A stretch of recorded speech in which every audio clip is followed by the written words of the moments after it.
whenever it's a guy buying a vehicle, 9 out of 10 times they had to get a truck. You never hear, oh, you know what? My husband, our vehicle died and he just had to get a Toyota Corolla to replace it.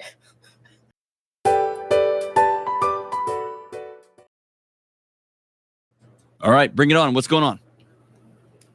So we have $2,300 worth of credit card debt, which is a big hurdle that we have right now. However, it's super hard to pay it off considering that our incomes fluctuate so much. He could bring home anywhere from $1,600 to $4,000 a month, and I can bring home anywhere from $1,400 to $1,600 a month. Wait. Did she say they only have $2,300 of credit card debt? Hold on. I got to hear that again. Super hard to pay it off. Hold on, family. So we have $2,300 worth of credit card debt, which is a big hurdle that we have right now. In the world of credit card debt, that don't seem like $2,300. That doesn't seem like that much, not with two incomes. But again, money is all relative, so we do have to respect that. However, it's super hard to pay it off considering that our incomes fluctuate so much. He could bring home anywhere from $1,600 to $4,000 a month, and I can bring home anywhere from $1,400 to $1,600 a month. What do y'all do?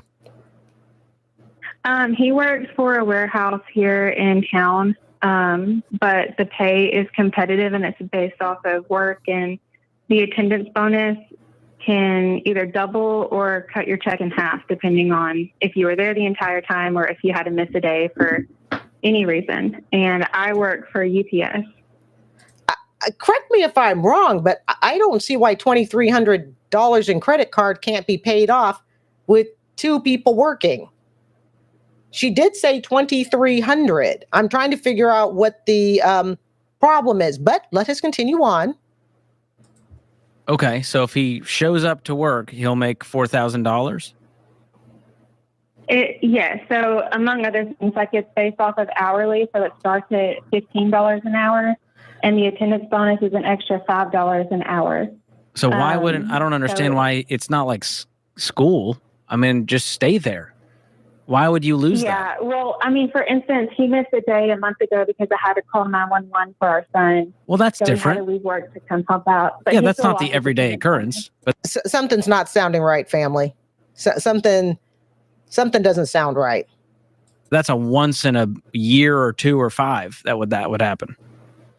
Yes, but it still affects the attendance bonus. Okay. So if you miss one day, you lose the whole month's worth of attendance bonus? It's paid every 2 weeks, but yes, it can cut your check in half or it can double it depending on your attendance. Okay. Are you now speaking of bonuses? All right. And I've said this before. I treat bonuses as totally separate. Okay. I have a little child care gig I do after my teaching job. I treat that income as totally separate. I don't treat bonuses, even my little part-time child care gig, $9 that some bank sent me the other day. I guess I had it sitting on a credit card and I never spent it. So they sent me a check for $9. Woo, okay. I don't treat that stuff as part of income. And I know people who actually do. I know people who treat their bonuses as part of their income, and I really, really don't think they should. I just have this thing that I have my base income, and that is what I live off of. That is what I sustain myself off of. Anything additional is extra. Even buying my vehicle, that was purchased on my base income. Because I think when you start including bonuses and things like that, raises you haven't gotten yet, okay, stuff like that, I think that to me starts to become very financially risky territory because none of that money is actually accounted for. I mean, yes, we could all say, well, your paycheck isn't accounted for. You have to wait every 2 weeks. I understand that, but we're talking in general, okay, short of layoffs and unfortunate things like that, all right? I look at my base pay, and that's what I live off of. Anything extra is, it's great. I can buy myself little treats with it and stuff, but I don't like to buy treats out of what I call the base household budget. You working full-time? I work part-time at UPS, and we have it set that way. I work in the mornings, and he works in the afternoon till late at night so that we can avoid having to pay for childcare. Okay. How many kids do you have? We have 2. All right. And outside of the $2,300 in credit card debt, what other debt do you have? He had to get a truck, and I say had to because his car before was just breaking on us. Pause. He had to get a truck. Had. I gotta put that in quotes. He had to get a truck. Did the job say to him, if you don't get a truck, you're fired? If the truck was for the job, then why is the job not paying for the truck? You notice, okay, I'm going to be sexist for just a minute here. I'm just going to be totally sexist for just for a minute, all right? Whenever it's a guy buying a vehicle, 9 out of 10 times, they had to get a truck. You never hear, oh, you know what? My husband, our vehicle died, and he just had to get a Toyota Corolla to replace it. You never ever hear that, okay? But you do hear that he had to get a truck. Hey, it's just an observation. Constantly. We ended up spending like $2,000 to fix it in January, and that would have paid for 3 months worth of a truck payment. It just wasn't reliable, wasn't really What's safe left for on the truck kids, loan? so it's $23,000. So he chose to get a $23,000 truck loan. Thank you. So let's put down, don't worry, Jamie. I know you're at work, so I'm being responsible and I'm taking notes, okay? $23,000 for a truck that he had to get. Had to. Like I said, you'll never hear, oh, you know, we had to get a second vehicle and my husband just needed something, so, you know, we got a hybrid Corolla. Nope, had to get a truck. Just saying. Okay, what else? Mm-hmm. And then I have $2,000 worth of student loan debt. Okay. And that's everything? Yes, that's it. Okay, so we have student loan, 2K. All right, so that's everything. All right, folks, let's go ahead and do it. Let us pour that tea. Wonderful. Now, here's the thing, and I'm going to say it again. Yes, the truck payment, that sucks. But the $2,000 in student loan, the $2,300 in credit card, that's not so sucky. That's really not. So somehow or another, they're mismanaging their money. They can't pay that. But that truck, yeah, that kind of sucks. Everything. All right. So all in all, we're about, we'll call it $27,000 in debt. Yes. What's your household income for the year? If you added it all up. I think when we filed our taxes, it was $67,000 last year. Okay.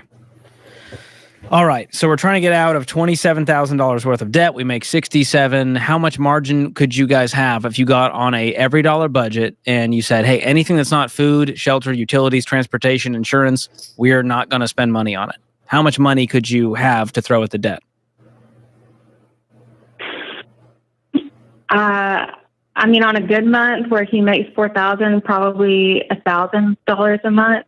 Okay. So $1,000 a month times 27 months means you're debt free in a little over 2 years. You know that ain't going to happen, family. Okay, really quickly, Jamie writes, in the comments, she writes, we place overtime and part-time jobs in a different bucket than our 40-hour full-time jobs in a different bucket. The overtime and part-time job goes towards or saves for a larger expense. Exactly. When you separate your main job from all the pay of the main job from the perks of the other stuff, it's amazing. And it's how, you know what, I'll be really honest, guys, it's how I paid for my computer deck. It was really all paid between some overtime money, a little tax return money, okay? It didn't come out of my base pay, all right? Just saying. If you can throw $1,000, right? Yeah. Mm-hmm. Now, what if we could find a way where we could spend less and make more and where we could put $2,000 a month? Then we could pay it off in about a year, right? Yeah. Mm-hmm. Now we're talking. That sounds a whole lot better to me if we're going to sacrifice. Right. So that's where the budget comes into play. We look at the budget and we say, here's how much we're going to bring in this month. Here's what our expenses are. Every other penny is going to go toward our smallest balanced debt. There's a mismanagement somewhere here of the money. There really is. They shouldn't be struggling like this. Have you tried that yet? We have. I did Financial Peace University when I was 14. Oh my goodness. And every 2 years since. And so we're still on baby step number 1. Like, we're just trying to get a savings account. And every time we get something put back, we get a flat tire. Okay, so they've been on financial peace since she was 14. She now has 2 kids and they're still on baby step 1. Like I told you, we are not getting the full story, family, of where the money's going. You've been on financial peace since 14. Hell, let's give her from 14 to 20. Okay, we'll give the free years from 14 to 20 because that's we're not really doing anything with it at 16, 17, 18. So we'll give her 14 to 20. She's now got 2 kids and she's married and she's still on baby step 1. Now, I do hear and I do sympathize and I do understand when she talks about things like what is it? Every time you feel like you get some money saved, something happens. I think most of us have been through that. But I think the big thing is that there is just a huge money management somewhere. That's what I'm saying. I don't think we're getting the full story on the budget. But that truck was a stupid expense. Or, the catalytic converter goes out in the car, or our... Right. And if you've known about Dave Ramsey since age of 14, which would make sense because they're young, okay, then you would know that that's because you need an emergency fund of $1,000. So between 2 people, each forking out $500, you can't come up with $1,000 emergency fund. Room floods from the bathroom. Like, it's just one thing after another. And we cannot get past baby step number 1. I know, but Kelly, you went out and bought a $20-something thousand truck. Yes. And that will kill you. How many stories, family, have we seen of people buying these vehicles? All right, let me tell you something. True story. Everybody just pause for a minute while I play reminisce. Earlier today, okay, I parked my car downstairs. A beautiful, gorgeous Camry because I parked in a handicapped spot. So I'm usually in the same spot every day because I usually see the same cars. But there was a different car there today, just teasing my brain. It was apparently a very new Toyota Camry. I mean, the car is just gorgeous. For a budget, still a budget-friendly car, okay?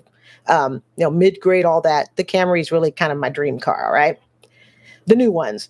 That Camry was just gorgeous. I literally stood there and looked at that car today as I was parking my Corolla Hybrid, okay? And I was like, I could have had that car. True story, okay? Just a couple hours ago, I said to myself, wait, hold on. Let me see if I can, just a second. Hold on, folks. Hold on.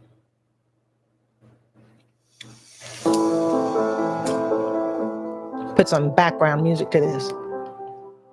All right, so I parked my car today, and I'm telling you, there was this gorgeous white Camry. That car had to have been at least 45, 50 grand. And I stood there and the rain started coming down. Yes, we had a storm today. And I thought to myself, dang, I would really, really like that car. That is actually the car that I want, okay, is the Toyota Camry. That's the car that I want. And I stood there, I kid you not, because I parked right next to it. And I looked at it and I thought to myself, Carrie, you could have had it though. But I chose not to take it. And why did I choose not to take it? Because I knew it would hurt my budget. It would offset my goals. I would have gone from, I'm going to pay $26,000 for a car, and I'm instead going to wind up in a $45,000 car, not counting the interest, because I can't control my budget. Wasn't going to allow that to happen. But I looked at that car. It was gorgeous. But I told myself before I stood there feeling sorry for myself because I'm driving a Toyota Corolla Hybrid and not the Camry that I actually wanted. But I told myself, family, I stuck to my goal. And my goal 2 months ago, when I bought my Toyota Corolla Hybrid, is I wanted a Corolla because it's low budget, economical. It cost me about $10 a week in gas. The battery is insured for 10 years. I will give up the car just before the 10-year mark. But what kind of eased me, I guess, was that I could have had the car if I wanted. I could have picked the $42,000 car. I'm in the financial position to do that. And I could have had a car payment for 2 years instead of 6 to 8 months. So that's kind of what I Did. I just stood in the parking lot today, felt sorry for myself for a minute, and I think we all do that when we're trying to stay on budget. We look at something, but always remind yourself you could have had it. No one told me I couldn't have the Camry. Nobody told me I could not have it. I chose instead to stay in my budget. And that to me, in the end, was the greater and it was the more important. So that's what I did. But I think sometimes, when we look at something someone else has and it's something that we really, really would like to have, always remind yourself, family, always remind yourself, you could have had it, but what were you willing to give up or not willing to give up to get it? So that's how I eased myself. Yeah, I know. So that was a little walk down memory lane about 3 hours ago. Now, what were we talking about? So you have enough to cover the car? Yes, we were talking about his truck. Okay? He didn't have to have that $23,000 truck. That was a choice. He didn't have to have that. And you can see how that truck is just killing them financially. Credit cards, vehicles, and student loan debt. The three things that I am determined kill budget, even more so than housing. Even more so than housing. Get rid of your credit cards, get rid of your student loan, get rid of that ridiculously priced vehicle, and you can afford housing. It's an inexpensive little place behind me. Car He payment. did. No, y'all He did, did. yes. Y'all did. And unless he has just gone rogue, and that's a whole other issue you gotta address. Did he do this behind your back? No, I advise not to. I advise if he was going to get a car, it needed to be something more affordable. George, I don't want to put you on blast. So she's the innocent little spouse. She's the innocent person. How many of you actually believe that? Jamie writes, they are not on the same page as a couple. No, they are not. And when someone says, oh, but, I told them not to. So basically you're willing to sell your spouse down the river and say, he did it on his own. Just saying. Oh, guys, remember that story when I first started this channel in 2023? I know this was a long time ago. Okay. And it was that person that bought, I don't even know if I can remember where to find it. Okay. It was when I first started Consumer Debt Chit-Chat in 2023, September. And it was a person who bought a $60,000 vehicle behind their spouse's back. I don't know if anybody remembers that. I will see if I can find it and I'll link it at the end of tomorrow. When I re-upload this, I'll try hard to remember. It was an amazing story. And and I only thought that when George said, hey, did you know about this? And that person bought a $60,000 vehicle and did not tell their spouse. I had divorced right then and there. Jamie writes, Miss Carrie, thumbs up, two thumbs up for my vehicle purchase. Yeah. Thank you. But it was hard. I have to be honest. I mean, like I said, that was just a few hours ago and I stood down there at the bottom and I was like, this Camry's just gorgeous. But, it is what it is. I think it's easier to deal with when you could have had it and you made the financial decision not to. All I did at the dealership was stick my head in the Camry. I took a big whiff of fresh leather and, that new car smell, and I'm still carrying that dream with me today. If you didn't have two kids, then you could probably have the truck. How often do we hear stories, that people who have kids are spending as if they don't? Which, by the way, brings me to another thought. I might do a 10-minute chat on this. And it was about a story that I read about a family. They make a little over $100,000 a year, but they have a couple of kids and they're just blowing all their money. And then I had this thought. I thought to myself, there are those of us who don't have kids, and we live as though we had kids. And then there are people with kids. When I say live, I mean spend. So there are those of us that don't have kids, and I spend as if I had kids. And then there are those with kids, and they spend as if they did not have kids. Just something to think about. And that might mean we sell the truck. And here's a deeper issue. I am not going to work at a place that if I have to go take my son to a hospital, that I lose half of my income for the month. I refuse. I'm not going to be held hostage like that. We live in a really small town. It's one of the best jobs that are here, but he is still applying for other jobs. Okay, but let's just say, okay, you don't have the choice to quit and you have to take a job like that. They should have still been better prepared. No, it's easy to say, I'm not going to work for an employer that does, fill in the blank. But it isn't always that easy to just quit, especially if she's in a small town. All right. So, well, that sucks. And I think that arrangement is clearly unfair. You still have to ask yourself, if they manage their money better, would they really be in that situation? And I think the answer to that would be no. Okay, good. Because I don't want to be held hostage that way. I'd rather work at Walmart throwing boxes for $20 an hour. That's stable. And it's stable. It will always be there. Mm-hmm. And you might not want to say I work at Walmart, but I tell you what, the job's going to keep being there and they're going to keep paying you $20 and they're going to pay you overtime if you keep working hard. And you can always count on that. But your original call is, how do we even get out of debt when our income fluctuates by don't buy $23,000 trucks. 50% in certain weeks or certain months. Yeah. And you need stability as much as you need more money. You live in a small town. Do you have anybody that can watch your kids for a few hours a day? My friend from Missouri just moved in, and she's helped out a little bit. So we also do like Walmart delivery. We do DoorDash. Okay. I bake on the side for extra income, but here lately it's only making up from what he's lost in attendance bonuses. Okay. Well, the deal with the regular income, they're too reliant on that bonus. They especially when you have kids and you're dealing with attendance bonus.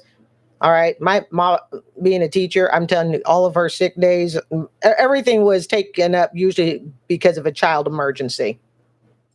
is in that budget. If you have a regular income, for anyone listening, you're going to start with the 4 walls: food, utility, shelter, transportation. That gets paid first. If you make more than that, then we're going to cover the rest of the bills that need to get paid. But luxuries are out until this debt is gone. And I think he needs to strongly consider selling this truck and driving a beater truck for now, because we got to swallow our pride while we're getting our family to stability. All right, folks, that is the end of that particular stream.